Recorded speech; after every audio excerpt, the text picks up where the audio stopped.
എടാ നീ ഇങ്ങനെ പേടിക്കാൻ മാത്രമൊന്നും ഉണ്ടാവില്ല. ചെറിയൊരു കളിയും ചിരിയും അത് നമുക്ക് കണ്ടില്ല നിൽക്കാം. ഓന് ചിരിക്കാനും കളിക്കാനും പെരുമാനിയിൽ എന്തോരം പെണ്ണുങ്ങളുണ്ട്. ഈ അവസാന സമയത്ത് എവിടെ നിന്ന് പറന്നിറങ്ങിയടേ നായിന്റെ മോൻ.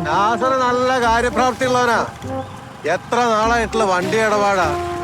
100% അവരെ വിശ്വസിക്കാം. പിന്നെ കുറച്ച് എടുത്തിയാട്ടുണ്ടെന്നേ ഉള്ളൂ. അതുപോലെ ചില സംശയങ്ങൾ അവിടെ തീരണില്ല. ഒരു കണക്കിന് എല്ലാത്തൊക്കെ ഞാനാടാ ഈ ലോകത്തുള്ളത്. ഇന്നത്തെ കാലത്ത് കല്ലുകുടിയോ വീടുകളിൽ ഇല്ലാത്ത ചെക്കന്മാരെ കണ്ടുകിട്ടുണ്ടോ? പോരാത്തതിന് വായി 4 സ്വർണ്ണ പല്ലു.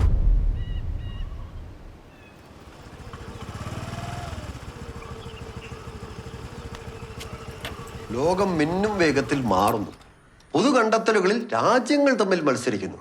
പക്ഷേ ഇവിടെ മനുഷ്യർ പുരാതന യുഗത്തിലേക്ക് ഊളിയിടുകയല്ലേ എന്നൊരു ചോദ്യം ഞാൻ ഉന്നയിക്കുകയാണ്. അപ്പറഞ്ഞത് കൃത്യം.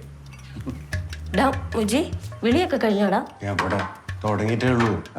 മുജീബേ, ഭക്ഷണ കാര്യങ്ങളൊക്കെ പെരുമാനിയിലെ പത്തിരിയും ആട്ടിറച്ചി വരട്ടിയതും പറയുമ്പോ തന്നെ നാവിലിങ്ങനെ വെള്ളം പോറുന്നു.